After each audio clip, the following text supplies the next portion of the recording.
नमस्कार। अर्णव विलेजा की पाठशाला में आप सबका स्वागत है।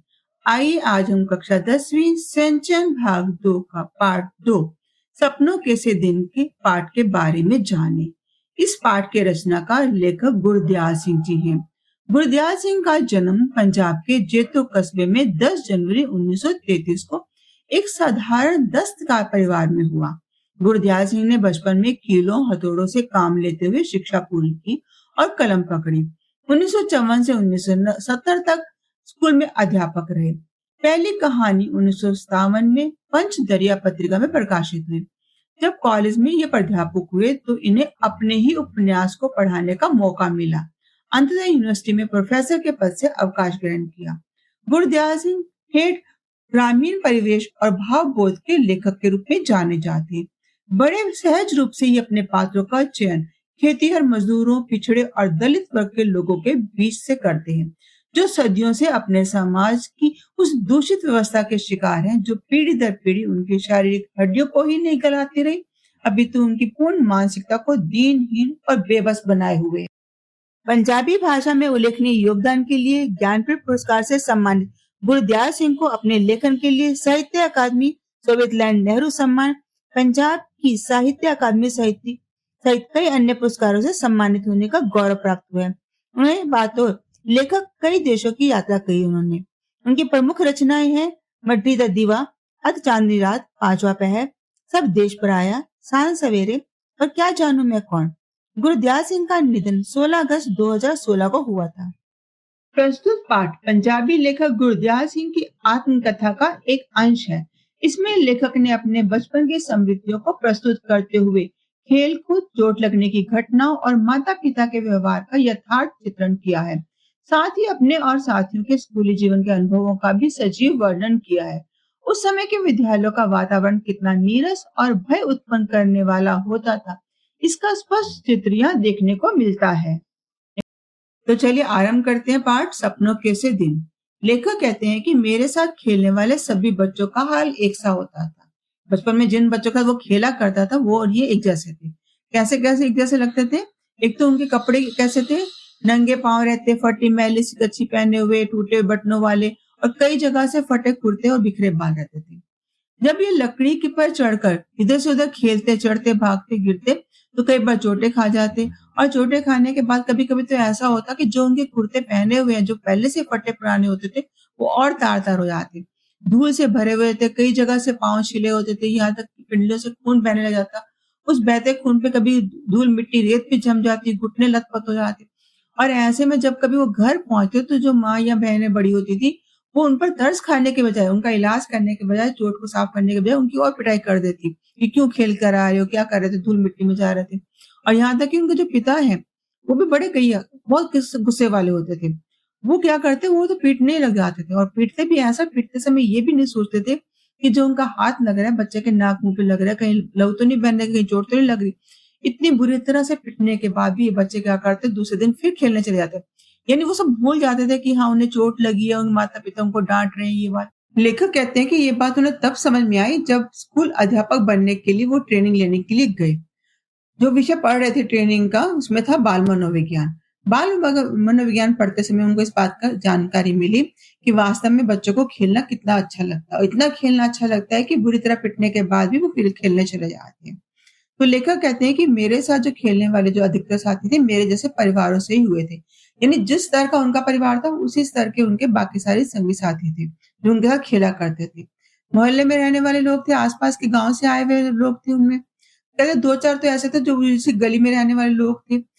सबकी आदतें भी लगभग उनकी जैसे मिलती-जुलती थी। उनमें से बहुत सारे ऐसे थे ना तो जो कभी स्कूल नहीं जाते थे, कभी गए भी थे लेकिन पढ़ाई में रुचि नहीं रखते थे। और यहाँ तक कि कुछ तो ऐसे थे जिनको पढ़ाई में रुचि ना होने के कारण उन्होंने किसी दिन ऐसा किया कि गुस्से में आकर अपना बस्ता वहीं आस-पास तालाब में फेंक दिया। और जब वो तालाब में फेंक दी फिर स्कूल गए नहीं। और उनके माँ-बाप भी ऐसे कि उनको डाँटने बजाय कि तुमने किताबें क्यों फेंकी, बस्ता क्यों फेंका, बल्कि उनको स्कूल भेजना बंद कर दिया और वो भी खुश, वो बच्चों को जबरदस्ती भेजा ही नहीं करते थे। यानी पढ़ाई पे उस समय उतना जोर उनके वहाँ माता-पिता के द्वारा नहीं दिया जाता था। और ये बच्चे भी ऐसे थे जो पढ़ाई में उतनी रुचि लेते नहीं थे। वो कहते हैं कि यहाँ तक कि जो परचूनिये थे, परचून की दुकान वाले होते हैं, आड़ती होते हैं, आड़ती जो होलसेल का काम करते हैं, और परचून वाले दुकान जो हम कहते हैं कि सामान दाल वगैरह सब कुछ सामान लेने वाले ऐसे। तो ये सामान जो बेचने वाले होते थे, दुकानदार जो होते थे वहाँ के, वो भी अपने बच्चों को पढ़ने के लिए नहीं भेजते थे। उनका कहना ये होता था कि हम बच्चों को क्यों स्कूल भेजें? अब स्कूल में अगर कोई अध्यापक कुछ कह भी देता है कि अब बच्चों को स्कूल में भेजो, उनको पढ़ना चाहिए। आस-पास के जो स्कूल थे, गवर्नमेंट स्कूल जो था, उनके अध्यापक कभी कहते भी थे कि आपको अपने बच्चों को स्कूल में भेजना चाहिए। तो वो क्या कहते हैं, मास्टर जी हमें कौन-सा इसको तहसीलदार बनवाना है। यानी पढ़ाना थोड़ा ही है। वो कहते हैं पढ़ना भी है, कुछ करना भी है तो बड़े होकर हम क्या करेंगे जो पास में पंडित रहता है घनश्याम दास है, हम उससे जो है किसका लंडे का ज्ञान देंगे। वो कैसे करते थे हिसाब-किताब करते, दुकान का जो है बही खाता लिखने का काम करते, मुनि-मिगरी का काम करते। तो ये जो पंडित घनश्याम दास है उनको मुनि-मिगरी का काम जो है कितना 5-6 महीने में सिखा देगा। और अभी तक तो वो अलिफ बे पे भी सीख नहीं पाते स्कूल में और इतने देर में तो वो क्या करते हैं कि मुनि की पढ़ाई सीख लेते हैं। और फिर जो है बही खाता का काम करना, हिसाब-किताब का काम करना सीख जाएँगे। यानी बहुत कम समय में वो ये सीख जाएँगे, तो हम क्यों स्कूलों में भेजें? इसी से काम हमारा चलता है, रोज़ी-रोटी चल जाएगी तो हम क्यों भेजें? तो माता-पिता रुचि नहीं लेते थे बच्चों को विद्यालय में भेजने के लिए। वो कहते हैं कि हमारे यहाँ जो बच्चे आते थे, आके रह रहे थे वो आस-पास के गाँव के थे, लेकिन कहाँ का है? पंजाब का है। और जो बच्चे वहाँ आए हुए थे मंडी में रहने वाले माता-पिता के साथ जो वहाँ आते थे व्यापार के लिए, वो राजस्थान या हरियाणा के थे। यानी उनके अगर माता-पिता यहाँ व्यापार करने के लिए आए हैं, दुकान खोलने के लिए आए हैं, मंडी का कोई काम करने वाले हैं, तो ये कहाँ से आते थे? राजस्थान या हरियाणा के आस-पास के गाँव के लोग वहाँ आकर पंजाब में बस गए थे। तो हालाँकि उनकी बोली में बहुत फ़र्क है, पंजाबी बोली अलग है, हरियाणा की, राजस्थान की बोली अलग है। तो कहते हैं कि हम उनकी बोली को, उनकी बातों को समझ नहीं पाते थे। बच्चे हैं छोटे, नहीं समझ पाते थे। कहते कुछ-कुछ तो उनके शब्द भी ऐसे होते हैं जिनको सुनकर हमें हँसी आती है। देखिए इतना होने के बावजूद जब हम वो खेलने बैठते थे, आपस में खेलते थे, तो खेल की भाषा में एक-दूसरे की समझ आते थे। चाहे उनका बोलने का, बातचीत का ढंग बहुत गहराई से हमें ना समझ में आता हो, लेकिन खेल एक ऐसा था, खेल के ढंग को हम समझ आते थे। चाहे वो किसी भी भाषा के बोलने वाले, चाहे वो पंजाबी हो, राजस्थानी हो, हरियाणवी हो, कुछ भी हो। लेकिन हाँ, सब बच्चे मिलकर ऐसे खेलते थे कि एक-दूसरे की भाषा को आसानी से हम समझ लेते थे। पंजाबी भाषा में एक लोकोक्ति है, "ए खेडन दे दिन चार।" वो कहते हैं कि पता ही नहीं इस लोकोक्ति के अनुसार वो खेलने के जो 4 दिन हम थे, वो कब बीत गए। बहुत समय वो खेलने के दिन, बच्चों के दिन वो बीत गए, वो कहते हैं हमें इस बात का एहसास ही नहीं हुआ। और पढ़ाई कैसी थी? वो कहते हैं हम में से कोई ऐसा नहीं था जिसको जो है पढ़ना, स्कूल में जाना अच्छा लगता हो। हम सबके लिए जो था स्कूल के किसी कमरे में बैठ के पढ़ना कैद की तरह होता था। और कुछ तो अपने माँ-बाप के साथ उनके काम में लगे रहते थे। यानी माता-पिता जिस तरह का काम करते, रोज़गार करते, ये बच्चे उनकी सहायता करते बजाए स्कूल जाने के। लेकिन जो स्कूल जाते भी थे, तो कहते स्कूल की कुछ यादें हैं जो उसके मन में छाई हुई हैं। लेखक के मन में स्कूल की कौन-कौन सी बातें छाई हुई हैं याद स्मृति के रूप में? तो बताते हैं कि बचपन में जो घास है, वो हमें क्या करती ज़्यादा हरी लगती थी, फूलों की सुगंध बड़ी मनमोहक लगती थी। वो कहते हैं कि ये शब्द शायद आधी सदी पहले किसी पुस्तक में पढ़े थे, परंतु आज भी याद है। क्या याद है कि बचपन की जो भावनाएँ होती हैं, बड़ी अनुकूल, मन को गहरे में असर डाल देती हैं, सोच को बहुत गहरा कर देती हैं। तो लेखक के मन में बचपन की वो सारी बातें बहुत गहराई से जमी हुई हैं। परंतु फिर भी स्कूल के अंदर का जो रास्ता था, म म मुख्य फाटक जो है, उस फाटक से लेकर जब अंदर जाते हैं, तो रास्ता एक ऐसा पड़ता था, गली जैसा था जिसको अलियार बोलते हैं। यानी गली का चौड़ा अच्छा-सा रास्ता बन जाता था और वहाँ पर जो कांटेदार झाड़ लगे रहते, जिन्हें वो डंडिया बोलते हैं। उनकी नीम के पत्तों जैसी जो महक होती थी, वो भी लेखक बचपन से अब तक महसूस करता है। यानी आज भी अगर वो बचपन की बातों को याद करता है, तो उसको वहाँ के फूल, वहाँ की घास, हरी-भरी गंध, ये सारी चीज़ें उनको याद आती हैं। लेखक स्कूल की कुछ बातों को याद करते हुए कहता है कि उन दिनों स्कूल की जो छोटी क्यारियाँ थी, उन क्यारियों में फूल भी कई तरह के उगाए जाते थे। इसमें गुलाब होता, गेंदा, मोतिया, ये सब भी ऐसी कलियाँ हुआ करती थी। वो कहते बहुत सुंदर होती थी, बहुत खुशबूदार होती थी। और जो स्कूल का चपरासी था चंदू, उससे नज़र बचा के कभी-कभी ये 2-4 कलियों को तोड़ लाते थे। उनकी गंध बहुत तेज होती थी, आज भी लेखक उस गंध को महसूस करता है।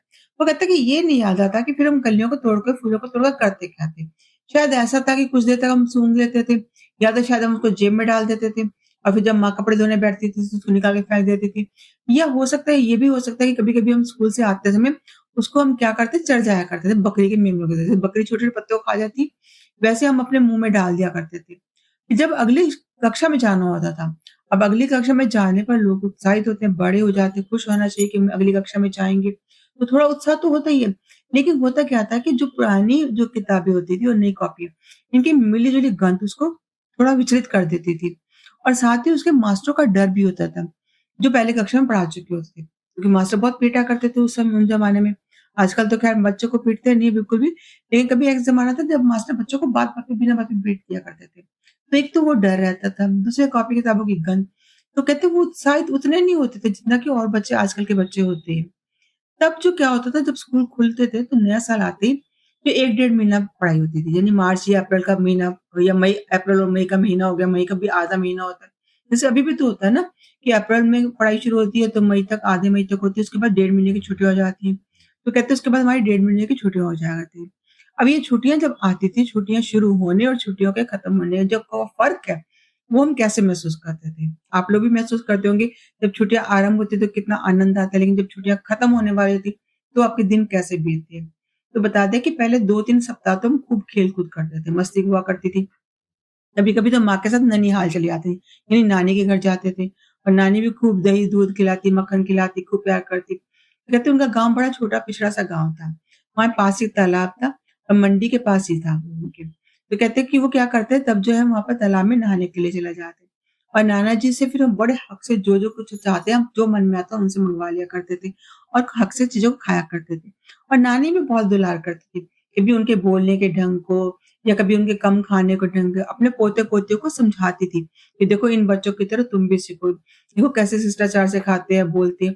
नानी को शायद इन बच्चों की बातें ज़्यादा पसंद आती थी, इसलिए अपने पोतों को भी सलाह देती थी कि वो इन बच्चों की तरह खेलना-बोलना सीखा करें। लेखक कहते हैं कि जिस साल कभी ऐसा होता था कि वो ननिहाल ना जा पाते थे। कभी-कभी तो हर साल तो ननिहाल नहीं जाया जाता छुट्टियों में, तो कभी ऐसा भी होता था कि वो नानी के घर नहीं जाते थे, अपने गाँव में वहीं रह जाते थे, तब क्या होता था? तो बताते हैं कि तब हम क्या करते थे, हमारे घर के बाहर जो था एक तालाब था। हम सारे बच्चे कपड़े उतार के उस तालाब में पानी में कूद जाते थे और खूब देर तक कूदते रहते, उस पानी में रहते और फिर भागकर उस पानी में से तालाब से बाहर निकल के पास ही एक रेत का टीला होता था। हम उस टीले पे चढ़ जाते थे और उसपे जो है गीले वस्त्र कपड़ों से गीले शरीर के साथ उस पे लेट जाते थे। शरीर हमारा गीला होता था और रेत थोड़ी गर्म होती थी। खूब हम लथपथ हो जाते थे। और ज़रा शरीर पे रेत लग जाती थी, फिर किसी ऊँची सी जगह पे जाकर फिर हम तालाब में छलांग लगाते थे। और उस तालाब में जाकर जो शरीर पे जो गंदी रेत लगी है, उस गंदे पानी में उसको धोने का प्रयास करते और फिर से बाहर निकलते, फिर टीले पर चढ़ जाते। लेखक कहता है कि मुझे याद नहीं आता कि ये कार्यक्रम हम कितनी देर तक करते थे। यानी बार-बार तालाब में जाना, डुबकी लगाना, अपने शरीर की रेत को उतारना, फिर वापस बाहर आ जाना, फिर टीले पे चढ़कर रेत को सारे बदन पे लपेट लेना, लौटना वहाँ पर। कम से कम 5-10 बार तो हम ये करते ही होंगे। देखिए ऐसा खूब खेल-कूद करते रहते हैं और कभी-कभी तो ऐसा होता है कि जब हम तालाब में कूदते, तो खूब हाथ-पाँव चलाने लग जाते। हम ये दिखाना चाहते थे जैसे हम बड़े अच्छे तैराक हैं, लेकिन यानी तैरना हमें आता है। लेकिन सच्चाई तो ये थी कि हम में से 2 1-2 को छोड़कर किसी को तैरना आता ही नहीं था। अब वो तालाब में जब कूदते थे, तो हाथ-पाँव चलाने की कोशिश करते। कभी-कभी थोड़ी दूर निकल जाते, जैसे वो दूर चले जाते तो जो उनके दूसरे साथी होते थे, गहरे पानी में अगर ये जाने लगते, तो दूसरे साथी बचाने का प्रयास करते जिनको तैरना आता है। वो क्या करते, कभी किसी भैंस का सींग को पकड़ लेते, दुम को पकड़ के उनको बाहर निकलने की सलाह देते। यानी तालाब में ये तो कूद ही रहे हैं, तालाब में भैंसें वगैरह भी साथ ही नहा रही होती, उसके बीच में साथ में ये भी कूद जाया करते थे और फिर उनको हौसला बंधाते और कूदते समय सोच के देखो कभी-कभी गंदा पानी भी उनके मुँह में भर जाता था। अब बहुत गंदा पानी है तालाब में एकदम कीचड़ वाला भी हो सकता है और रेत वाला सारा पानी हो जाता है और जब मुँह में पानी भर जाता है तो खूब खाँसना शुरू कर देते। हालत ये हो जाती थी कभी-कभी तो साँस रुकने वाली हो जाती। लेकिन उसके बाद भी किसी न किसी तरह ये तालाब के बाहर किनारे पर पहुँच जाते थे। फिर जब छुट्टियाँ बीतने लगती तो दिन गिनने बैठ जाते। अब उनको डर सताने लग जाता। फिर खेलना, कूदना, तालाब में नहाना सब भूल जाते। क्यों? कारण ये था कि मास्टर ने जो छुट्टियों का काम दिया होता था, अब वो उसका हिसाब लगाते उस काम को कैसे पूरा करेंगे। अब जो उनके गणित के मास्टर जी थे, हिसाब के मैथ के, गणित के हिसाब यानी गणित, मैथ्स के जो मास्टर थे, वो उनको कम से कम 200 सवाल तक हल करने के लिए दे देते थे। अब इतने सारे सवालों को हल करना, तो हिसाब लगा रहे हैं कि क्या किया जाए। यदि 10 सवाल भी अगर वो रोज़ निकालेंगे तो 20 दिन में 200 सवाल पूरे हो जाएँगे। अब ये सोचना शुरू कर देते। इसी सोच-सोच में उनका महीना बीत जाता। अब एक-एक करके दिन बीतते-बीतते वो 10 दिन भी कहीं खेल-कूद में बीत जाते। अब मास्टर की पिटाई का डर सताने लग जाता।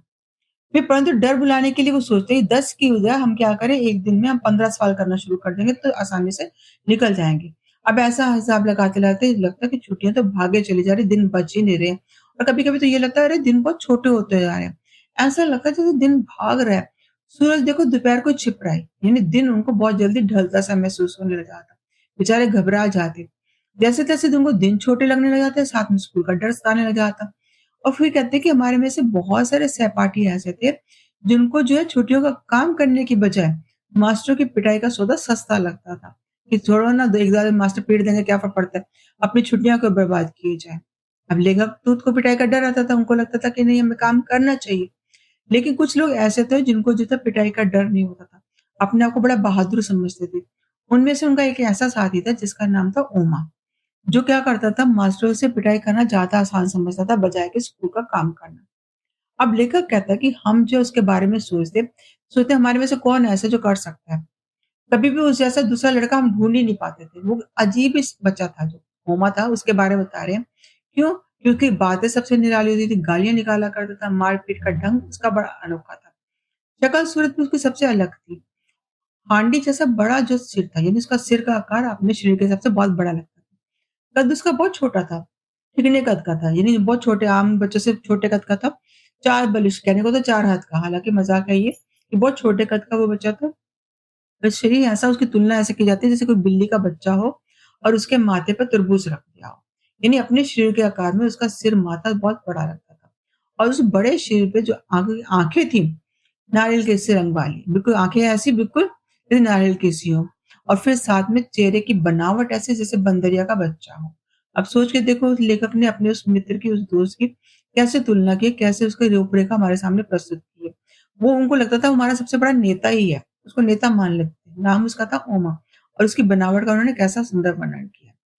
अब वो उसकी लड़ाई झगड़े के बारे में बता रहे हैं कि ये जो बच्चा ओमा जो है, लड़ाई करने के लिए हाथ-पाँव नहीं चलाता था, सिर से वार करता था। जैसे भैंसे को देखते हो ना, भैंसा सिर अपने सींग लिए हुए दूसरे के सिर में डालने की कोशिश करता है, सींगों से लड़ता है। वैसे ही अपना सिर जो था, आगे ले आता था मारने के लिए, और सिर को कभी सामने वाले के, किसी के पेट की, किसी की छाती पे दो मारता। अब जो उससे दुगने शरीर वाले भी जो बच्चे होते थे, वो भी उसकी पीड़ा को सहन नहीं कर पाते। यानी इतनी तेज़ी से अपना सिर दूसरों के पेट या पीठ में, छाती पे मार देता था, कि चाहे उसे दुगने-तिगने आकार के बड़े शरीर वाले लड़के भी क्यों ना हो, वो भी चिल्लाने लग जाते। इतनी ज़ोर से वो अपने सिर से वार करता था। लेखक कहता है कि हमें डर लगता था कि कहीं जो इतनी तेज़ से वार कर रहा है, कहीं किसी की छाती की पसली यानी हड्डी ना टूट जाए। उसके सिर के टक्कर मारने के ढंग के कारण उन लोगों ने उसका नाम रखा था रेल बम्पा। अब रेल कोयले की रेल वाली होती है, उसका जब इंजन जो है आपस में दूसरे डब्बों से जुड़ता है, तो जहाँ से वो जुड़ता है तो वो बहुत बड़ा बम्पा सा होता है, हिस्सा जो कहलाता है। तो इसलिए उस रेल के कोयले इंजन के समान उसका नाम रख देता है रेल का बम्पा। लेखक कहते हैं कि हमारा जो स्कूल था, यानी विद्यालय जो उनका था, वो बहुत बड़ा नहीं था, छोटा था। 9 कमरे थे उसमें सिर्फ। और उसकी बनावट कैसी थी, बिल्डिंग बनी कैसी हुई थी, एच के आकार की। आप एच के आकार की सोचो कि एच का जो हिस्सा है, एक लाइन दूसरी लाइन, आमने-सामने का गलियारा होगा, बीच का रास्ता होगा आने-जाने के लिए। तो इस तरह से वो उनका जो था स्कूल का आकार बना हुआ था। दाईं ओर से जब अंदर प्रवेश करो बिल्डिंग में, इमारत के अंदर, तो जो पहला कमरा पड़ता था वो उनके हेडमास्टर का था, जिनका नाम था श्री मदन मोहनलाल शर्मा जी। वो कहते हैं इनके दरवाजे के आगे चिक डली रहती थी, पर्दा करने के लिए चिक डलाई। पुराने ज़माने की बातें हो रही हैं, आजकल तो दरवाजे ऐसे होते हैं, शीशे वाले दरवाजे दूसरे हो जाते हैं, दरवाजे बंद हो जाते हैं, अंदर का कुछ पता नहीं लगता। तो पहले क्या होता है, दरवाजे के बाहर जो थी वो चिक लटकाई जाती थी। जिस समय प्रेयर का समय होता था, यानी प्रार्थना का समय होता था, उस समय वो सिर्फ बाहर आते, सिर्फ मुआयना करने के लिए, देखने के लिए। बाहर आकर क्या देखते हैं कि बच्चे सीधे खड़े हैं कि नहीं है, कैसे खड़े हैं। तो सीधी कतार में खड़े लड़कों को देखा करते। उनका जो चेहरा जो था खिल उठता था, यानी बहुत प्रसन्न होते थे। ये देख के सारे के सारे बड़े बच्चे बड़े अनुशासित हैं। क्योंकि प्रेयर का समय हो जाता था, जब मुख्य अध्यापक अगर बाहर आने वाले हैं, हेडमास्टर अगर बाहर आने वाले हैं, तो सारे अध्यापक भी उनको वहाँ खड़े नज़र आते और बच्चे भी वहाँ खड़े नज़र आते, सारे के सारे कतार बाँध के पंक्ति बनाकर। तो वो कैसे बनते थे, उनके बारे में लेखक बताता है कि वो बच्चे जो खड़े होते थे एक कतार में, उसकी वजह क्या क्या कारण था? तो बताते हैं कि उनके जो मास्टर जी हैं, पीटी मास्टर, पीटी कराने वाले मास्टर हैं, वो है मास्टर प्रीतम चंद। अब ये प्रीतम चंद मास्टर की वजह से ही सारा काम इतना अनुशासित होता था। केवल वो ही डिसिप्लिन रखते थे। तो जो केवल मास्टर प्रीतम चंद जी हैं, जो उनके पीटी मास्टर थे, वो क्या करते, बच्चों को कतार में खड़ा करते। अब कतार में खड़े होकर वो निरीक्षण करते कि क्या सब बच्चे सही खड़े हैं कि नहीं खड़े हैं। तो या तो वो घुड़की देते या ठुड्डों से, यानी पैरों की चोट से वार कर देते। पैर में जूते पहने, जूते से ऐसे ठोकर मार देते, इसको हम ठुड्डे बोलते हैं। उससे वार करते। तो ऐसे में वो पहली से लेकर आखिरी बच्चे तक पूरा ध्यान रखते कि पंक्ति सीधी बनी हुई है कि नहीं बनी हुई। लेखक कहता है कि हमें भी जो था ध्यान रखना पड़ता था कि क्या हम सीधी पंक्ति में खड़े हैं अथवा नहीं खड़े हैं।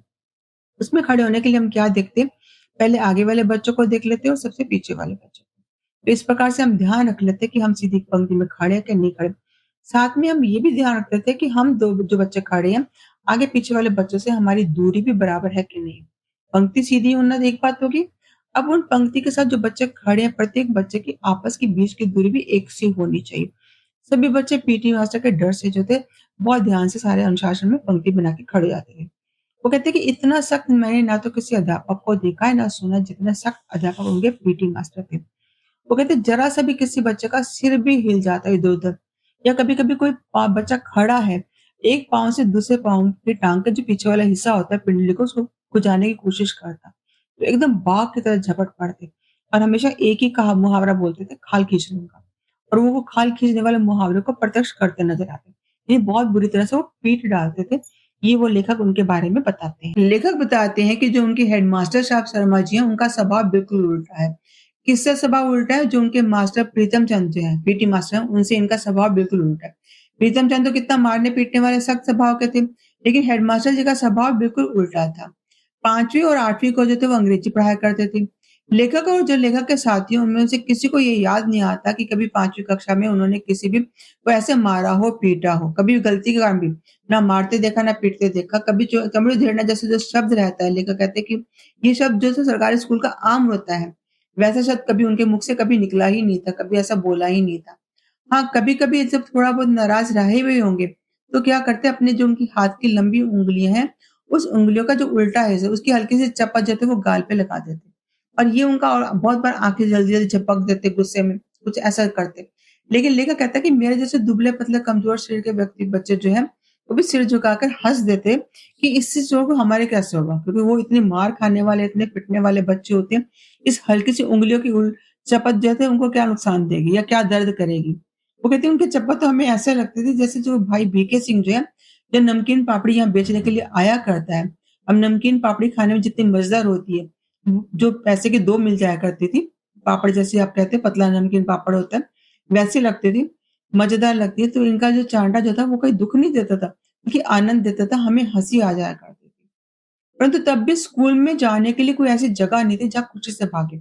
नहीं, लेखक या उसके साथी कभी खुशी से स्कूल जाते ही नहीं थे। वो कहते वहाँ आम बात था कि पहली कक्षा जो थी, कच्ची कक्षा जो थे, हम कहते प्री नर्सरी जिसको हम बोलते हैं, तब से लेकर चौथी कक्षा तक के छोटे-बड़े बच्चे जो भी बच्चे रहते हैं कभी भी 2-4 बच्चों को छोड़कर 5-7 बच्चों को छोड़कर बाकी सारे रोते-चिल्लाते स्कूल जाते हैं। यानी स्कूल जाते समय जब उनको भेजा जाता था, माता-पिता उनको ज़बरदस्ती अगर स्कूल भेज भी रहे हैं, तो रोते थे नहीं जाना कर चिल्लाते रहते थे।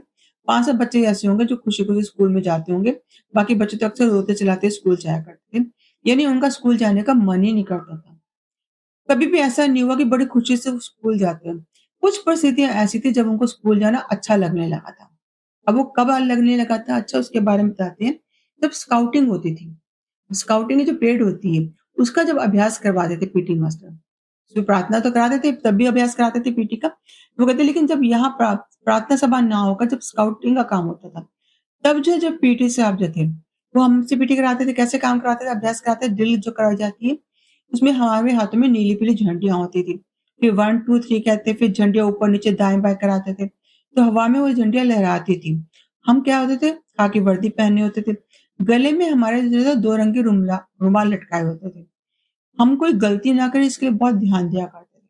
उनकी आँखें जो थी, कभी-कभी ऐसा होता था जब हम अच्छा करते, तो हल्के से आँख को झपका के वो शाबाश कह देते। और क्या कहते हैं वेल बिगिन अगेन 1 2 3 3 2 1 मतलब उनका ये कहने का ढंग वेल डन वाला इतना अच्छा इतना रोचक लगता था बहुत ही आनंद आता था उनकी एक शाबाश ऐसे लगती जैसे हमने किसी फौज के सभी तमगे जीतने तमगे ये होते हैं यानी मेडल जीतना लेखक बताते हैं कि उस पीटी मास्टर जो इतने गुस्से वाले थे अगर कभी उन्होंने शाबाश शब्द कह दिया तो वो शाबाश शब्द में इतना आनंद देता था जैसे किसी फौज का हमें कोई मेडल मिल गया हो और वो कहते हैं बाकी सारे जो मास्टर हैं, चाहे सारा साल हमारी कॉपी पे गुड लिखते रहे, गुडो लिखते रहे, यानी गुड का बहुवचन बहुत बार हमारे वो गुड लिखते रहे। उससे भी अधिक मूल्यवान उनका एक शाबाश शब्द था। यानी बाकी सारे मास्टर अगर खुश होकर प्रसन्न होकर उनकी कॉपी पे गुड लिख देते हैं, लेकिन वो गुड बहुत सारे गुड भी लिख दें, तो भी उससे ज़्यादा मूल्यवान उनका शाबाश था पीटी मास्टर का, जो वो शाबाश कहते थे। या कभी ऐसा लगता था मान लो कई सालों से हमने बहुत सख्त पढ़ाई कर ली है, बहुत मेहनत से पढ़ाई की, उस पढ़ाई के बाद भी अगर पीटी मास्टर के ने डिसिप्लिन में रहकर हमें गुड कह दिया या उनकी नज़र में हमारी गुडविल बन गई है, यानी हम अच्छे बन गए तो वो ज़्यादा अच्छा है, चाहे सालों-साल सख्त की पढ़ाई की गई थी। यानी उन पीटी मास्टर के जो की नज़र में अच्छा बनना हमारे लिए सबसे बड़ी बात थी।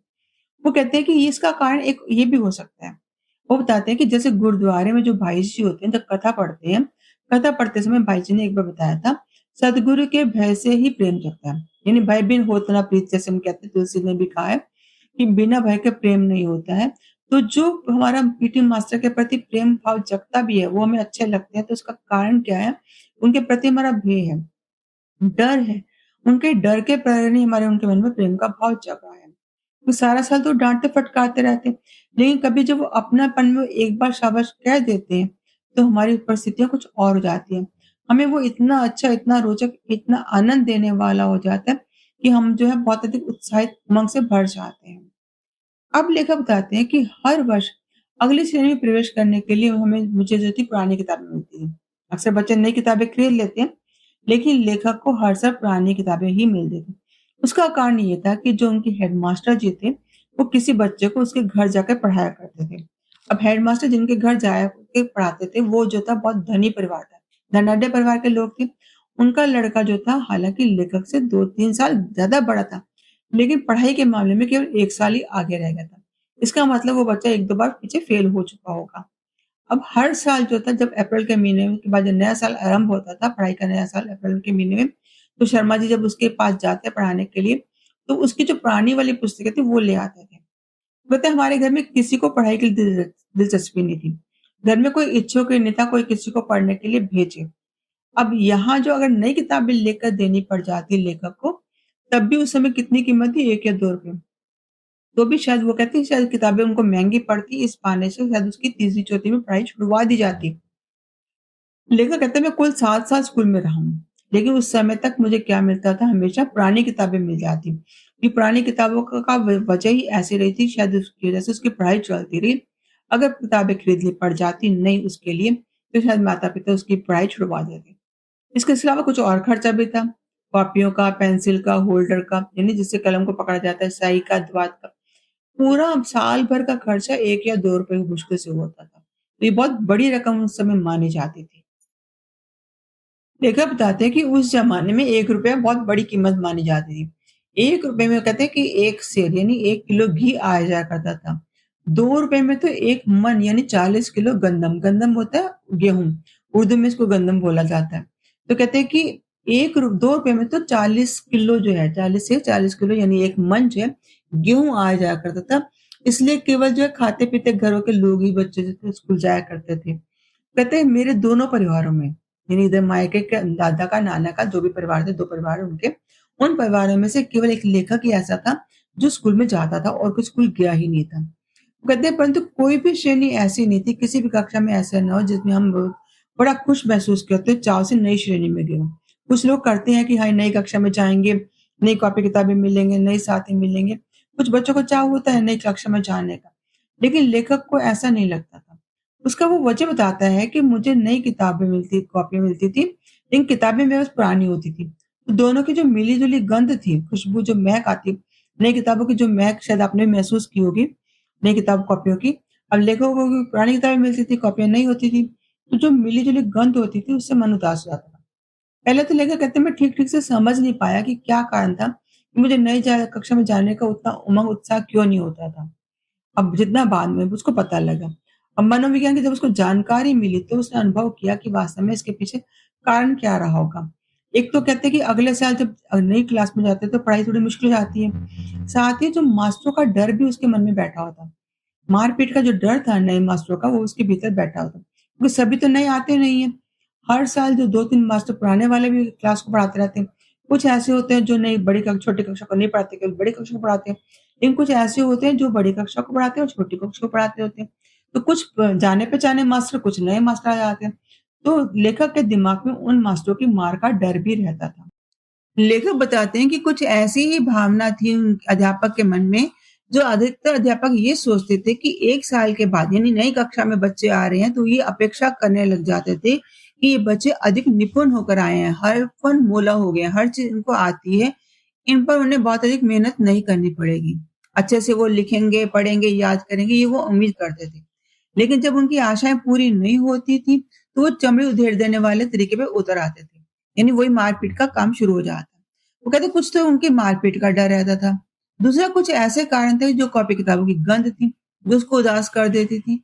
साथ ही एक और को वो कारण बताते हैं कि जो विद्यालय का बड़ा गेट है, वहाँ से जब वो अंदर जाने का रास्ता है 10-15 गज चलने के बाद जो था स्कूल के कमरे शुरू होते थे। तो कह रहे वहाँ तक जाने का जो रास्ता था गलियारे वाला, अलियार जिसको कहा गया है, उसके दोनों ओर झाड़ थे, यानी पेड़-पौधे उगे हुए थे। कुछ उसकी गंध भी तो उसके मन में उदासी भर देती थी। कहते इन 1-2 कारणों के बाद कुछ 1-2 कारण ऐसे थे जिसमें अब उन्हें विद्यालय जाना अच्छा लगा था। यानी पहले तो उन्होंने बता दिया कई कारण थे, उन्हें विद्यालय जाना अच्छा नहीं लगता था। अब बताइए कि कुछ ऐसे कारण थे जिसके कारण उन्हें विद्यालय जाना अच्छा लगा था। उसमें एक आता है कि उनके जो मास्टर जी हैं, जो उनके पीटी मास्टर हैं, वो पीटी मास्टर क्या कराते थे, उनसे स्काउटिंग कराते थे।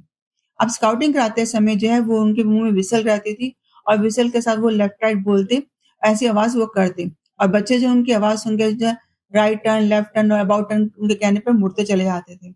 उनके छोटे-छोटे बूटों की और एड़ियों से खट-खट की जो आवाज़ आती, दाएँ-बाएँ मुड़ना और अकड़ कर चलना, ये देखकर लेखक को ऐसा महसूस होता जैसे वो विद्यार्थी ना होकर कोई बहुत बड़ा फौजी हो। जैसे फौजी जवान होते हैं, बूट उनके सख्त से एड़ियाँ उनकी बजती हुई आवाज़ करने वाले होते हैं।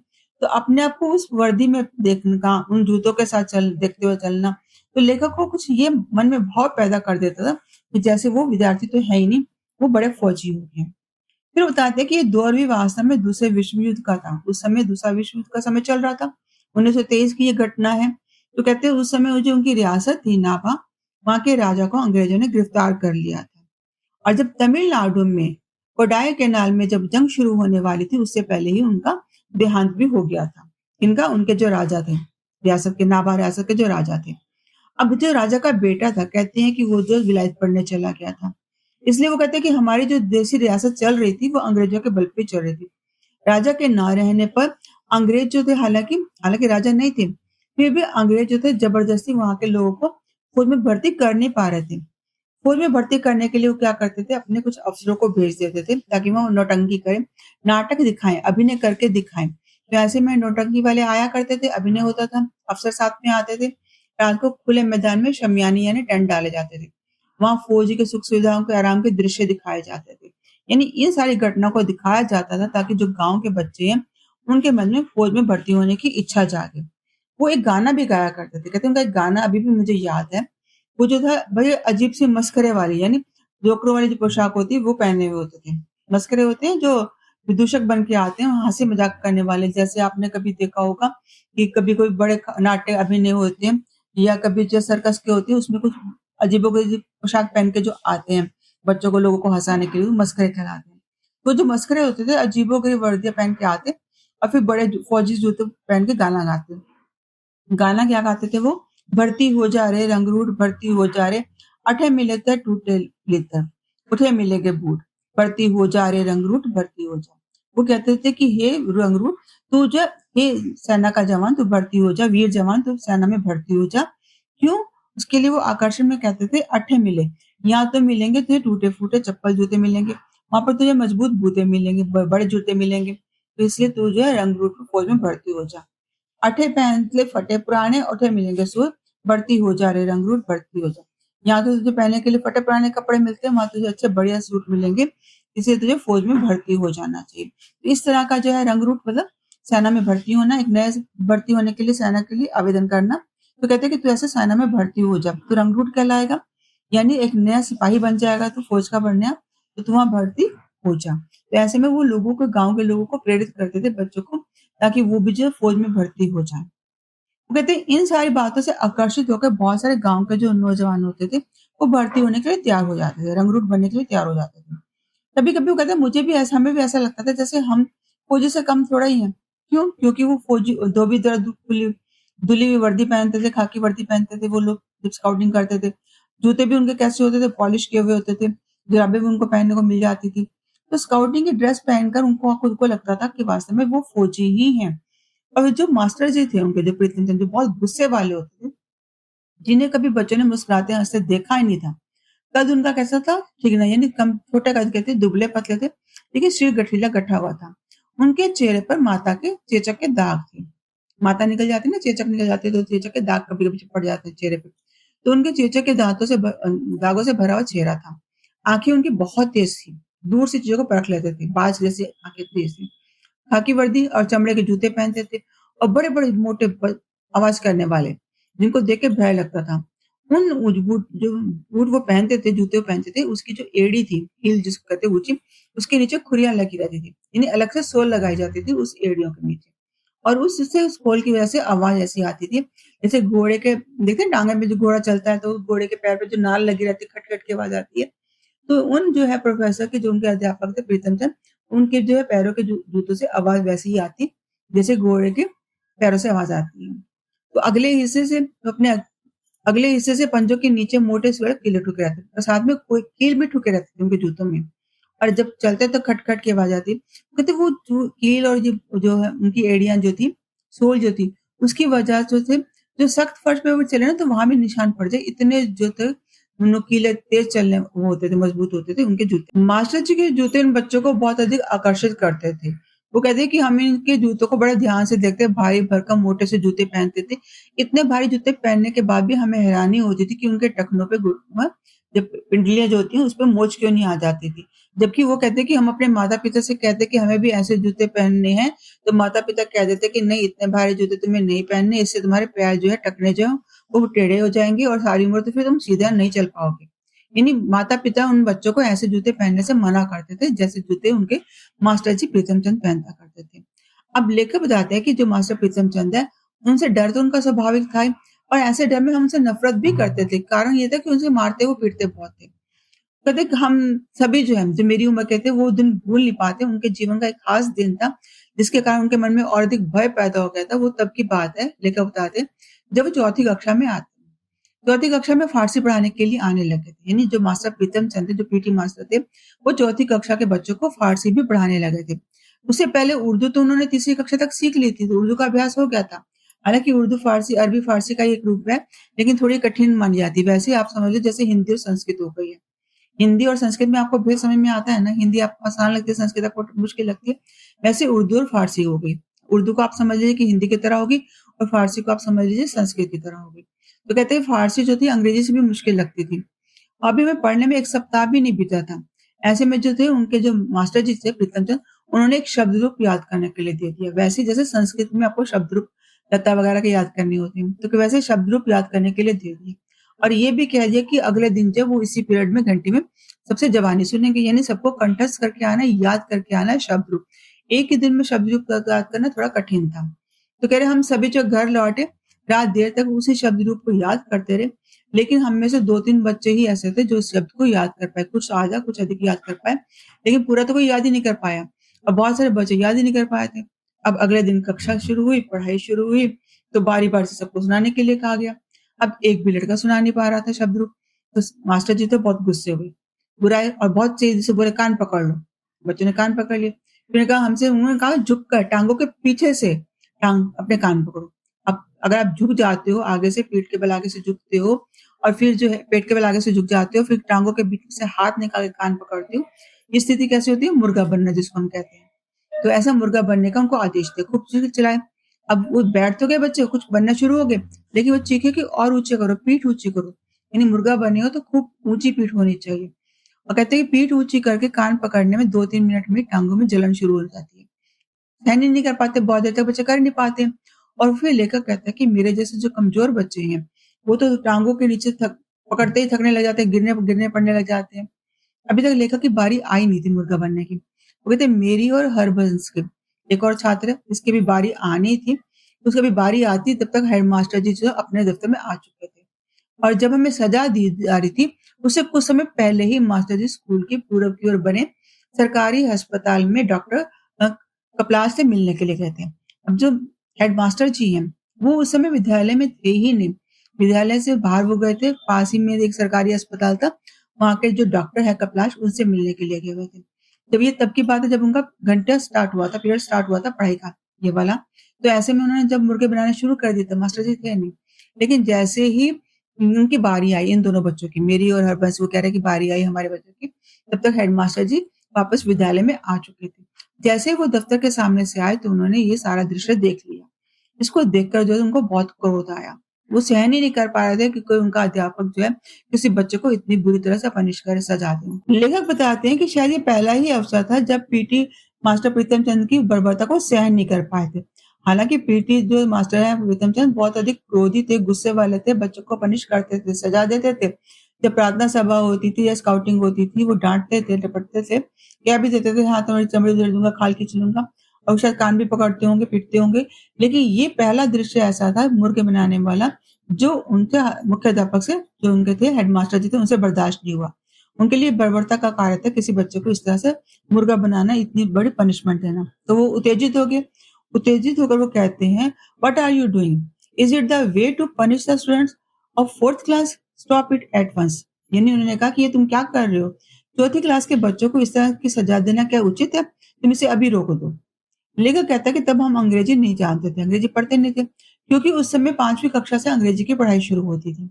लेकिन जो स्कूल के और विद्यार्थी जो 7वीं 8वीं में पढ़ते थे, उस 8वीं 8वीं बच्चों ने, पढ़ने वाले बच्चों ने ये सारी बातें सुन ली थी।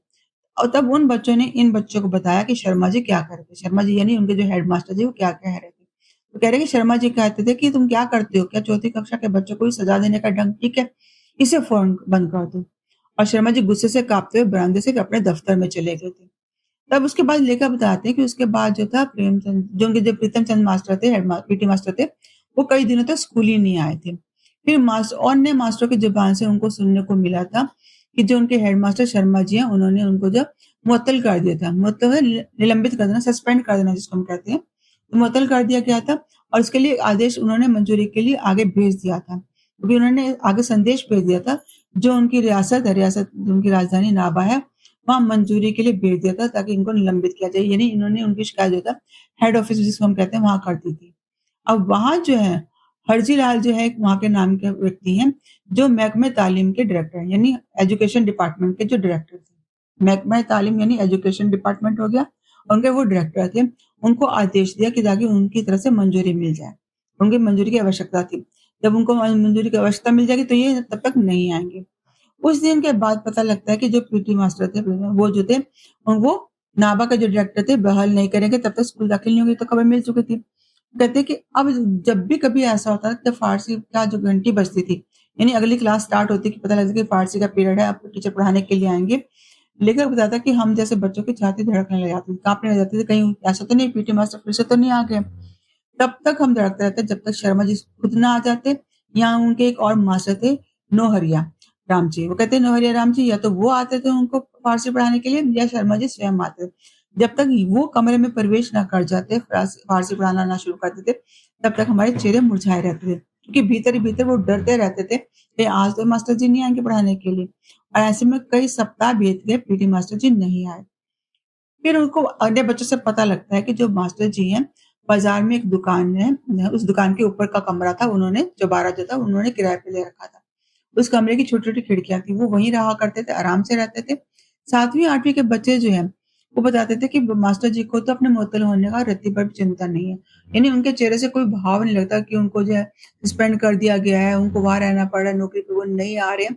तो अपनी करनी पे किसी भी तरह का उनका कोई चेहरे पे कोई भाव दिखाई ही नहीं देता था। वो वैसे ही जीवन अपना आराम से जी रहे थे जैसे पहले था।